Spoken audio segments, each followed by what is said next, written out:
Roll that scary credit, that opening sequence. Intensity may be more than some wish to be exposed to, and those people should be forewarned.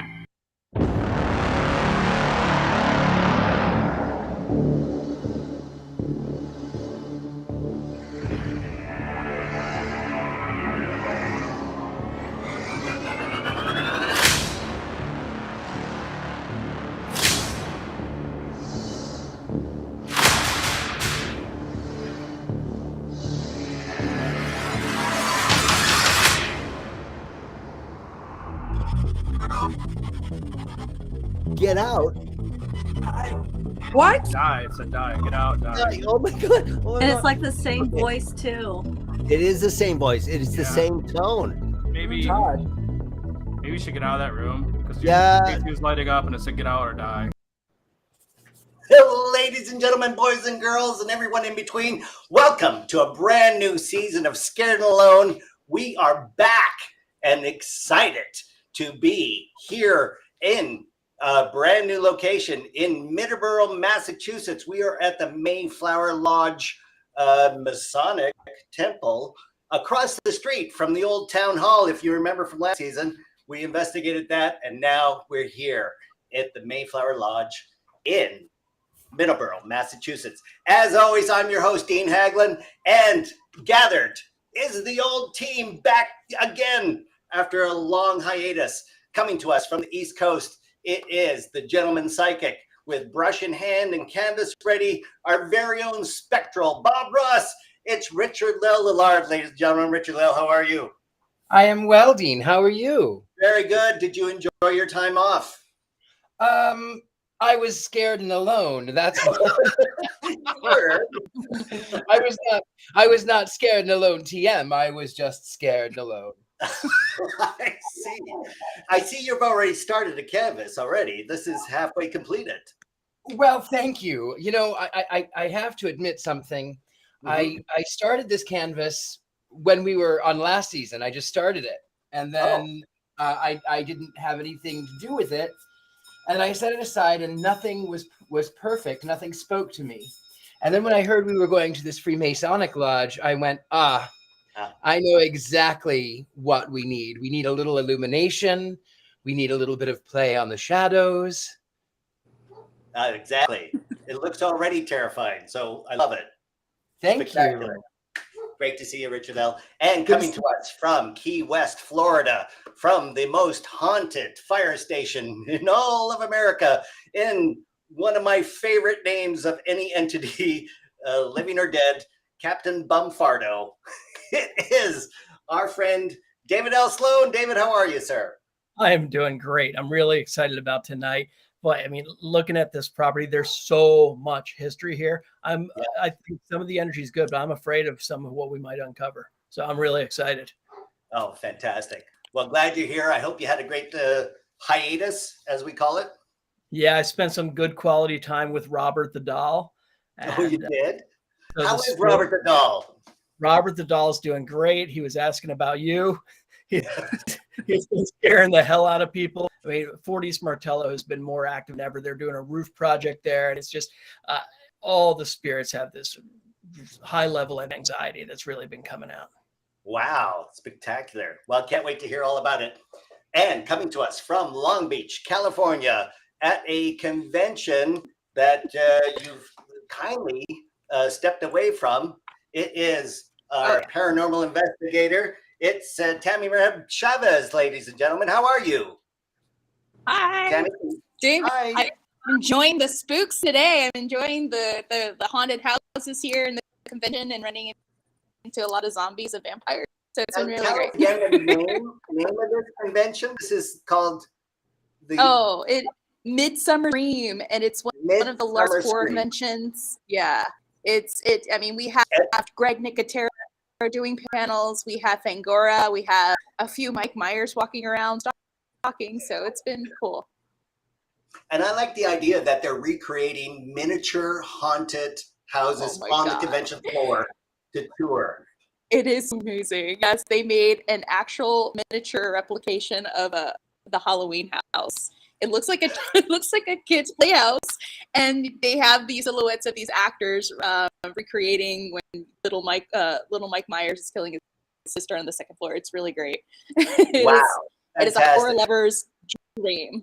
Yeah. Anyone in the California, it's on tomorrow as well at the Long Beach Convention Center. It's called Midsummer Scream. Get there and say hi to Tammie in person. And coming to us, of course, from the house itself, the bravest woman in all of paranormal. Here she is, ladies and gentlemen, by herself in the Mayflower Lodge. It is oh my God, I'm so scared for you now. It's Courtney Buckley, ladies and gentlemen. Oh my gosh, how are you? Dean, I am not alone here. I can tell you that already because there's been lights flickering, there's been loud banging. My heart is racing, and I've been here for, I don't know, 20 minutes, 30 minutes. I know. I'm already stressed I'm not out. okay already. I'm oh my gosh, I'm terrified for you. I'm already freaking out over here, and I'm pouring sweat just from the fear alone. Okay. So as always, we are joined by the historian. She was with us over at the town hall. She is the town historian, shall we call you? And you're also you're an investigator as well. This is Christy Parrish, ladies and gentlemen. Welcome, Christy. How are you? Hi, I'm doing good. I'm a little nervous for Courtney right now, but I'm good. Thank you for asking. Thank you for asking. Yes, I understand you've investigated the Mayflower Lodge yourself in the past. What did you discover? What happened for your investigations?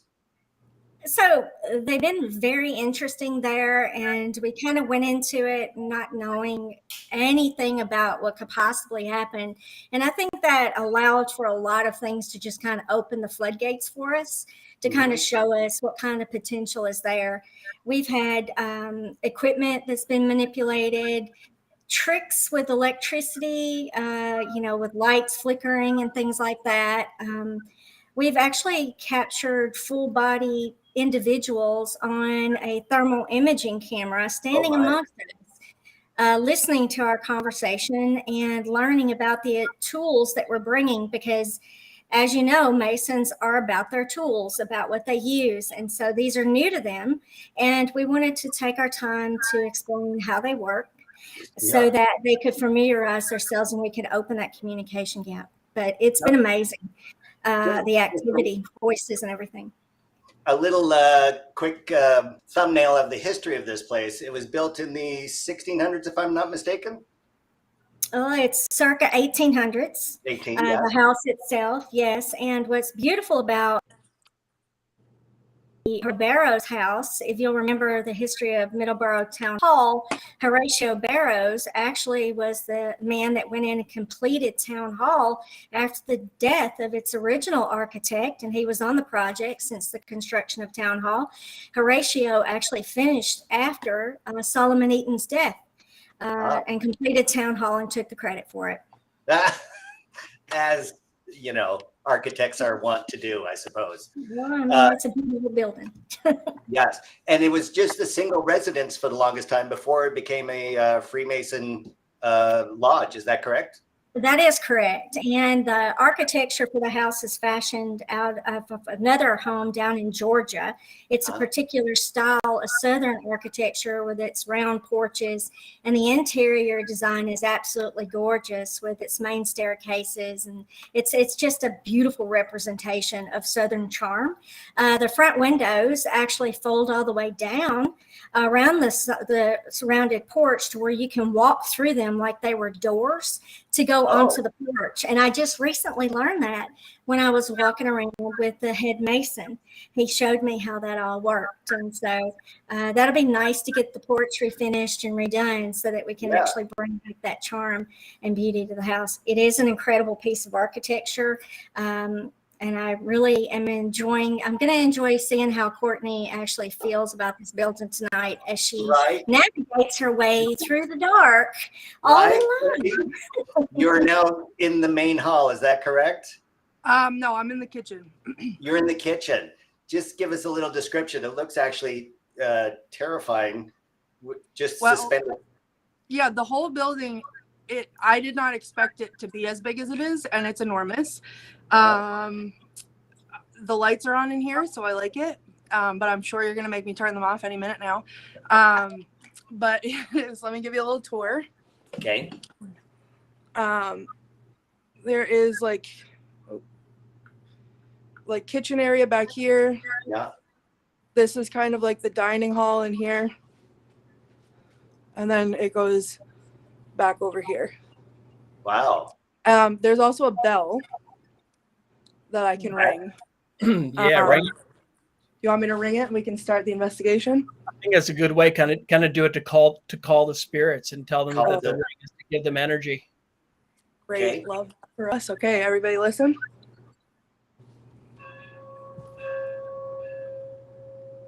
Wow. Did everybody hear it? Yeah.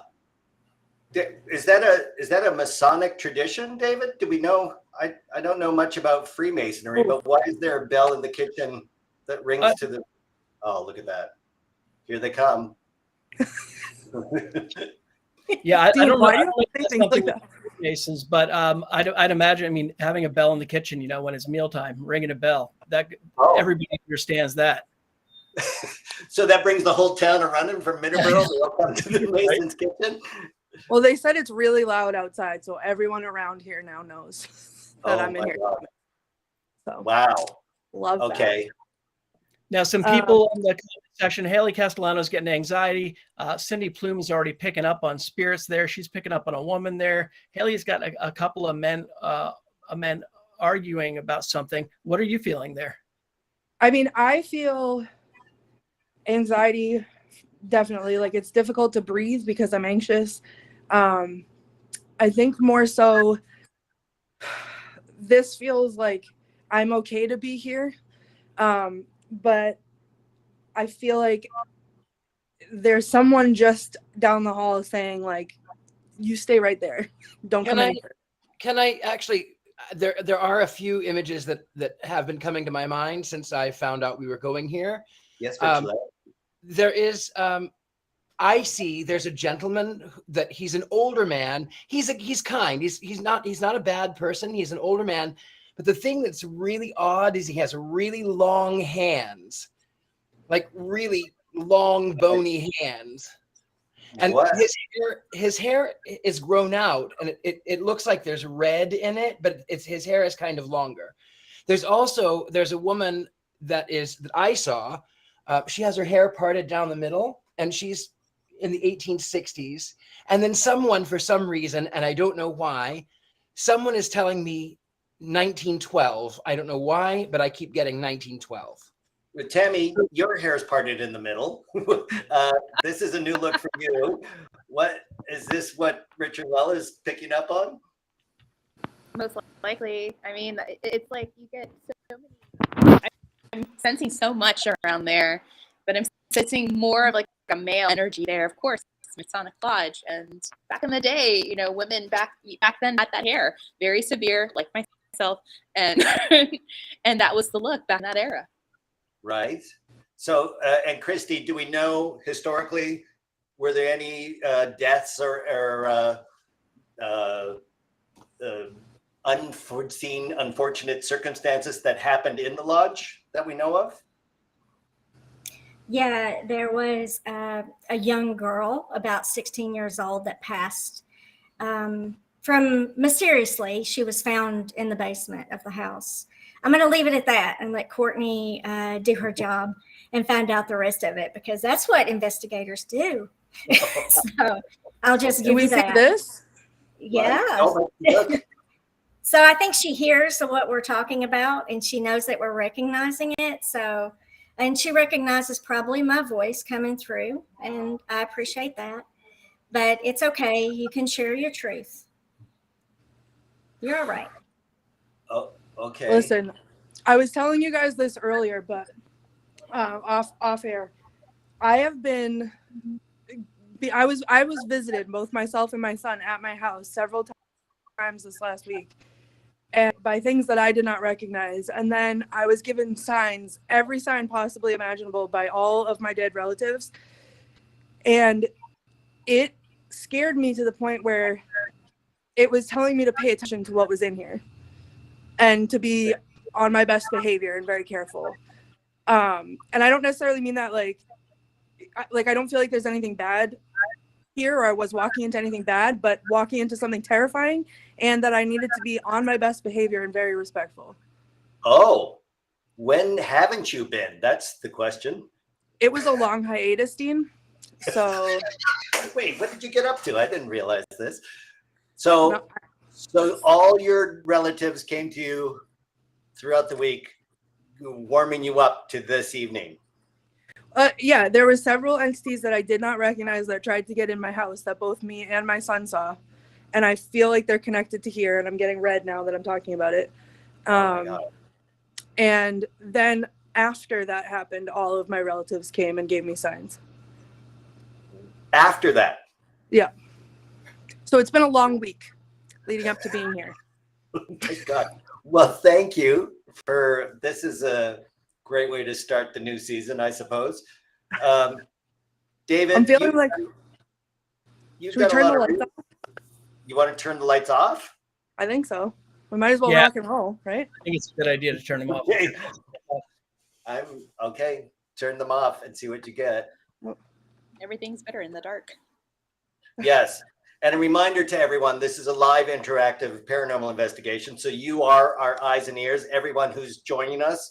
So please put on your headphones, turn up your monitors, and look closely to join us as we see live what Courtney is seeing and what all of us are seeing and what all of us are experiencing. If you see anything or hear anything on your monitors that we miss, please add to the chat on the right side of the screen. Are you there, Courtney? Oh, I'm here. Gosh. Started going to red as soon as I turned the light off. Oh, yeah, the feeling in here changed exponentially now. I'd like to show a photograph. I'm wondering if this is the man who Richard-Lael saw. People are seeing, you know, you mentioned someone with long fingers. I can't tell the color of the hair here. And who's this? This is Horatio Barrows, who was one of the first people who lived in the house. Well, not one of the first, but he was there early. The Barrows family, and it's called the Barrows Mansion. Right. For a time after him. Correct me if I'm wrong on that, Christy. No, it is called, referred to as the Horatio Barrows house. And there's a sign up front that has circa 1800s because he actually built the house. You're right.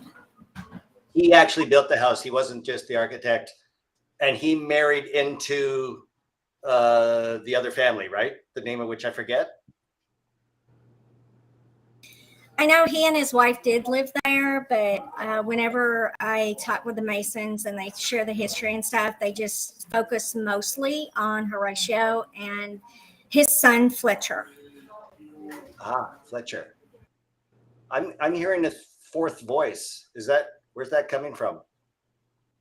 Or is that just my speaker? Am I echoing back? Is anyone else hearing that? Good Lord. Of course, I'm in Los Angeles this week, so I'm not in my regular studio. So maybe I'm having exterior audio problems, but I am hearing something else. It might be on my end because I'm in the Oliver house and there's an event that's happening just right outside the door and there are people. So I'm trying to keep it on mute as much as possible. I see. Okay. Oh, yeah. Okay. Maybe it's you. I think it's me. I just started sweating bullets. I didn't think I'd be so frightened off the top of. The good news is, Dean, that when you go back, your vacuum cleaner might be haunted, but you won't have seen it until you're out over your vacation.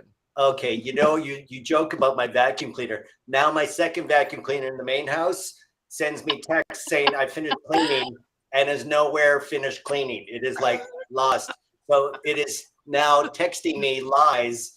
I don't know. I don't want to talk about the robot vacuum cleaner. Oh, They're not all of them. The whole of them are top to bottom. I have 3 of them on all different floors and rooms, and all of them don't function. So, All right. So I feel right now like heavily that I am surrounded, like that people are watching me from every opening in this house. Like there's windows all around me. It's pitch black in here, even though there's lights outside. There's a doorway in front of me. There's like the opening into the little kitchen alcove in front of me. I feel like I am surrounded. Can you ask for John? Everybody's getting the name John.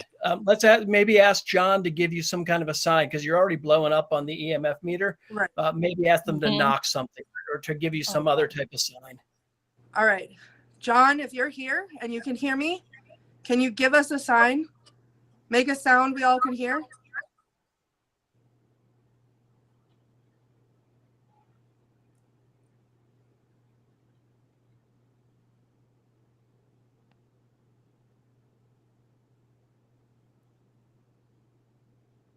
Tabitha Meadows says they keep walking up and looking over your shoulder. Ask them if they can touch your hair. Yeah. Yeah. Can you guys touch my hair? They're so curious. Someone touched me earlier. I just got like, it's like deafened in here. Like I can see cars outside and I was hearing them earlier and now I can't hear anything. Okay. It's like I'm underwater. Tammie, you're looking concerned. What are you feeling? Yeah, it's just I just feeling like she's being observed right now. They're like, what is all this? It's coming to mind. What are you doing? They're keep very observant smoke. with you. Mm-hmm. Smoke? What kind? Like cigarette Like, smoke? Or the house is on fire. Maybe like I keep like catching it out of the corner of my eye, almost like it's like my breath freezing, but it's not. No, could be them. Maybe like cigar smoke. I don't smell anything, but like cigarette smoke. Oh. I literally like see it with my eyes. Be careful, because with what you're talking about with your ears, is it almost like when you're diving down underwater and it starts to pressurize? Because sometimes when people walk through a portal, that's what they experience. So, and if there's a lot of spirits around you, like people are picking up on in the comments, and they say there's so many, it might be a lot coming out and trying to communicate with you, which could indicate that there's some kind of opening there, and that there's something easier for them to come out. I mean, you haven't stopped going off since with the EMF meter since you got there. Yeah. Can you move around with that and see if it's moving everywhere you go?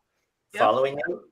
Because you really want to be cautious. If that's the case, if there's all these spirits coming out, you might be on top of it. Yeah, you don't want to be overpowered by them. Oh my God. It gets stronger as you. Oh, Courtney, did we lose you? Oh my gosh. The signal was great. Oh. Courtney, are you there? Can you guys hear me? Yeah, we can now. We lost you for a second. This is really fascinating. Okay, so literally right before my connection went, which I already walked over here and my connection was already fine.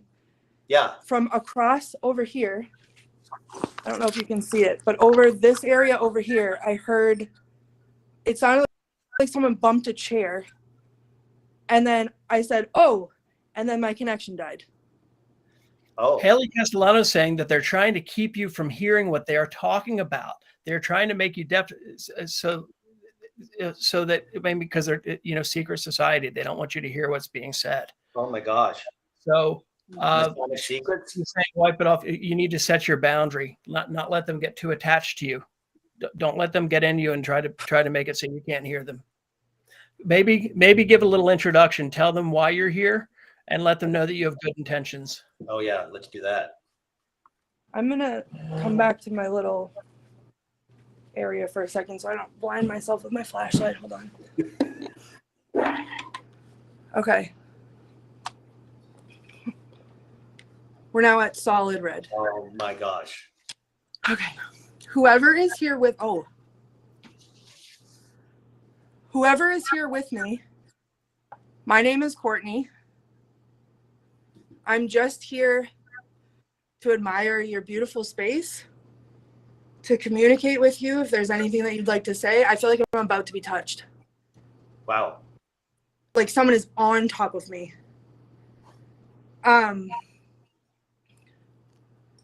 Someone's on my right side right here. Keep telling them what you're there for. I'm just here to communicate with you. I'm not here to hurt you. I'm not here to tell your secrets. Oh my God. And tell them that we might be able to help them with some things. We're here to help. If there's anything you need help with, we can help you. We can try. Okay.